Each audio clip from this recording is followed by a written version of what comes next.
am a Yank in Sussex. Sometime in early summer of 2023, Wendy, my lovely British bride, announced to me that she had done a terrible thing. After 7 years of wedded bliss, I knew what that meant. Okay, I said, where are we going, and for how long this time? It turned out that she had booked us to spend nearly 3 weeks in Devon, Somerset, and Cornwall in October. Now, she loves to pretend that when she surprises me with these things, I go pale with dread. But the truth is that while I am a homebody and could quite happily stay home, she inspires me to get out and do things. But 3 weeks? Wow, this was going to be marvelous. And so it was. We started off in Devon, visiting Wendy's sister, and Dartmoor. I love Dartmoor, and this was my 3rd time there, and I was finally able to get some good drone footage there. Here's a sample. I'll be making a video about that visit later, so as they say, stay tuned to the channel. This is one way to say that if you aren't already subscribed, please do so, and set the notification bell to let you know when I post videos. And if you're on Rumble, please follow. After leaving Devon, you could say that I became, temporarily at least, a Yank in Cornwall. My brother asked me if I was going to start a new channel just for this visit, but it didn't seem very efficient, so no. I'd end up having 10 channels, one of which would be a Yank in Seattle. That just doesn't have the same ring. Our first destination in Cornwall was Truro. And of course, Truro is the capital or county town of Cornwall. Though I should say that it isn't just a town, but an actual city. Truro has held city status for almost 150 years. And Truro has a magnificent cathedral. More about that in a bit. But our drive wasn't directly from Kingstainton in Devonshire to Truro, because we took a detour through another town. The town's name was Looe. At first I thought I had heard that wrong. It was spelled with an E on the end, after all. Shouldn't the name be pronounced Lua or Louis? No way it could be called Looe, for reasons that should seem obvious, but it turns out that's exactly how it's pronounced. I was kind of disappointed that it wasn't pronounced Louis, actually. I'm from the state of Washington in the Pacific Northwest of the USA, and my state's unofficial state rock song is the old classic Louie Louie.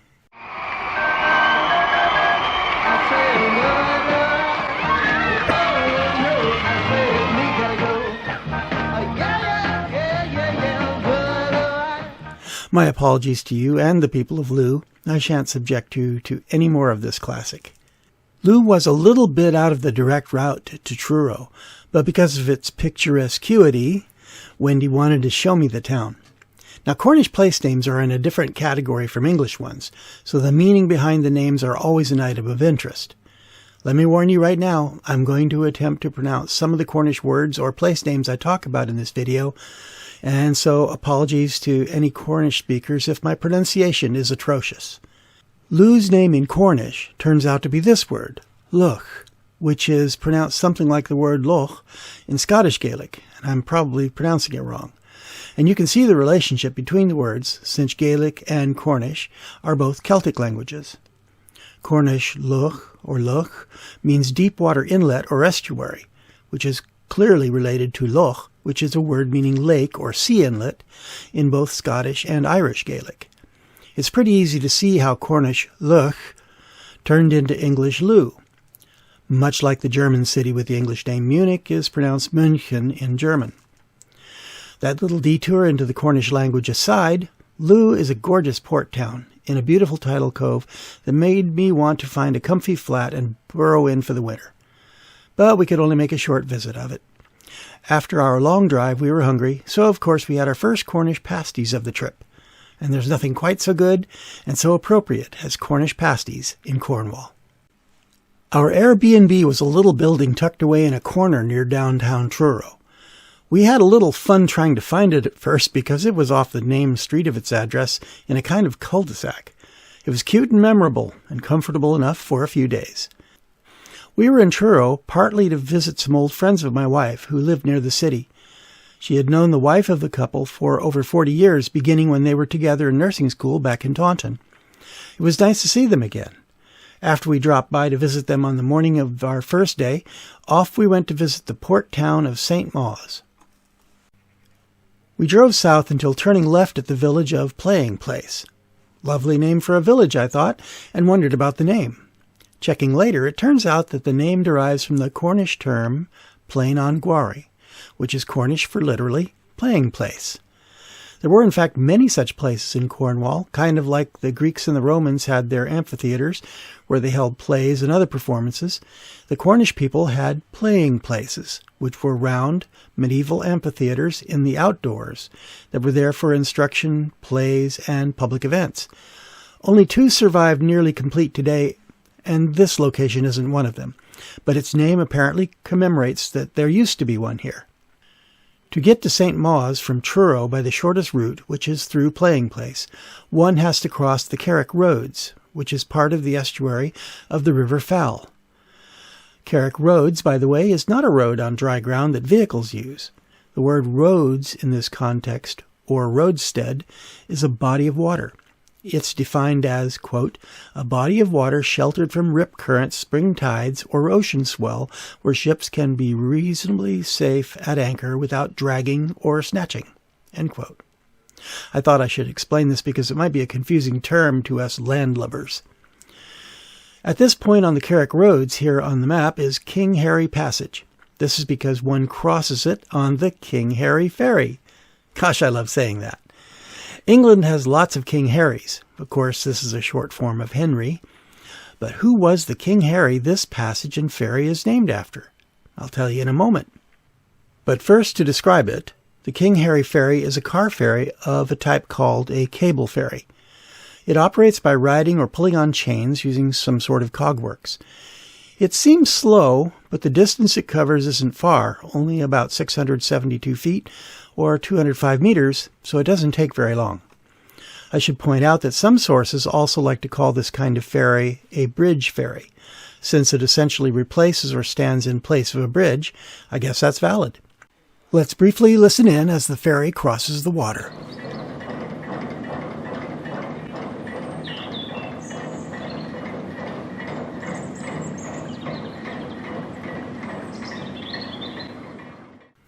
The ferry's website has this to say about it, and I'm quoting here. Established in 1888, it connects St Mawes and the Roseland Peninsula with Fiach, Truro, and Falmouth by avoiding the alternative 27-mile route through Truro and Tresillian. Each year, the King Harry Ferry saves 5 million car miles, 1.7 million kilograms of CO2, and 750,000 liters of fuel. It carries 300,000 cars every single year. One of only 5 chain ferries in England, it departs every 20 minutes from each side, 7 days a week, and the ferry is a key transport link for visitors and locals alike. There's probably been some kind of ferry here for many centuries, but as to why it's called the King Harry Ferry isn't certain. One story is that King Henry VIII spent his honeymoon with Anne Boleyn at St Mawes and signed a charter for the ferry on this site. But it seems more likely that it was named after King Henry VI, since a small chapel formerly stood on the Filley side of the passage and was mentioned in a document from 1528 as the Chapel of St Mary and King Henry. That chapel commemorated King Henry VI, who was murdered in 1471. The first ferry was a manually propelled barge, but this was replaced in 1888 by a submerged chain ferry that used a steam engine to pull the ferry along the chains. Since 1888, the ferry has been owned and operated by the King Harry Steam Ferry Company, Limited. The current ferry boat, named Number 7, was built in 2006 and can carry up to 34 cars. As the name suggests, the current ferry is the 7th vessel to be used since 1888. The company that owns the ferry has kept the words steam ferry in its name out of tradition apparently, but the ferries since 1956 have used diesel-electric propulsion. Cars must pay a toll to use the ferry. Pedestrians ride free, but donations are gladly accepted. After debarking from the ferry, we continued onwards towards St Mawes. As you can see from the video, the weather was not particularly great, but hey, I'm from the rainforest area of Washington State and I'm used to it. St Mawes is an old fishing village that a long, long time ago used to be two villages close to each other, but they later merged into one. According to UK census data, 714 people lived in St Mawes in 2011. The name St Mawes comes from the name of the old Celtic St Mawes, I think that's how it was pronounced, who was from the Breton or Brittany region of France and was active sometime during the 5th or 6th centuries.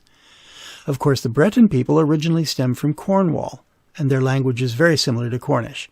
So he was, in a sense, coming home to preach the gospel. Did he preach at St Mawes? Seems so, since local opinion has it that he directed the building of the first landing at St Mawes Harbour in order to facilitate the visitation of pilgrims to the Holy Well on nearby Grove Hill. The village is named for the saint, and it also has a Cornish language name, which is given as Llanvoseth. But old sources give this as Llanfossa. I've done a bit of digging, but I'm still not sure what that name means in English. A place name dictionary I have suggests it means St. Mawes' church enclosure, except the saint's name doesn't occur in that name. St. Mawes was once a busy fishing port, but fishing declined during the 20th century, and the village is now mainly a popular tourist location, and many properties here function as holiday accommodations. Besides being the alleged honeymoon destination of King Henry VIII and Queen Anne Boleyn back in 1533, there have been frequent visits to St. Mawes by members of the modern royal family, including Queen Elizabeth II, the Queen Mother, Princess Margaret, and more recently, Charles III and Queen Camilla, who were then Duke and Duchess of Cornwall. The Duke and Duchess ended their stay in July 2008 by naming a new Mawes Ferry the Duchess of Cornwall. Just before heading back to Truro, we stopped at the St. Mawes Hotel for a bite to eat. Wendy had fish and chips, and I had pizza. I can't speak for the fish, but the pizza was very good. There's a very nice castle here, which was built on the orders of King Henry VIII to defend against possible attack from France, and it's called the St Mawes Castle. It's an English heritage property that is open for visiting, but unfortunately only by appointment, and we arrived too late in the day to secure a visitation slot. St Mawes itself seems not to be so important enough to need a castle, but Falmouth, on the other headland of the Faull estuary, was and still is an important port, being at the head of this, the third largest natural harbour in the world, part of which are the Carrick roads I mentioned earlier. It's at the gateway to the western approaches, serving shipping arriving from the Atlantic and the Mediterranean. As a result, to protect both ships anchored in it and the harbour itself, whose capture would have made the perfect place for an enemy fleet to establish a foothold during an attack, Henry VIII, who was under threat from Catholic Europe, made plans to construct 5 artillery forts to protect it.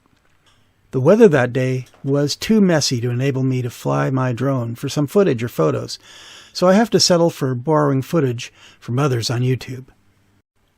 On our last full day in Truro, we went to visit the city centre. We wandered around here and there, and as expected, it was well worth the visit. And I was very interested in the cathedral. It is quite simply awesome.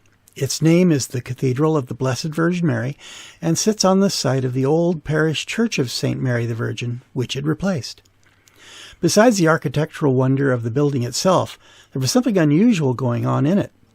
Hanging from the ceiling between the south and north transepts under the Victoria Tower was a huge globe of the planet Earth.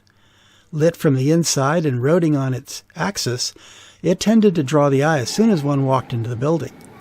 Its presence was due to a large display of Save the Planet posters and art, all of which dealt with caring for the Earth. All that was quite interesting, but it did tend to get in the way of all the historic art and architecture inside the cathedral. Truro's cathedral was originally a simple parish church, built in 1518, but in 1880 that parish church was demolished in order to erect this magnificent building. That is, it was demolished except for a small part, which became the south aisle of the cathedral, and the south aisle has been used as the parish chapel ever since. It took 7 years before the cathedral was complete enough to be consecrated in 1887, but it wasn't until 1910 that it finally received its 2 western towers and was fully finished. The central spire on the Victoria Tower is 76 meters tall. The 2 western towers are each 61 meters tall. There's a fourth tower that sits to the side of the central Victoria Tower, and it appears to be the tower of the original parish church. And so went the first few days of our visit to Cornwall, and then on we drove, further southwest to the little village of Nansagolan, where we were to spend the next week. That week will be covered by part 2 of our visit to Cornwall, coming up soon. This has been a production of a Yank in Sussex. If you've enjoyed the video, please hit the like button.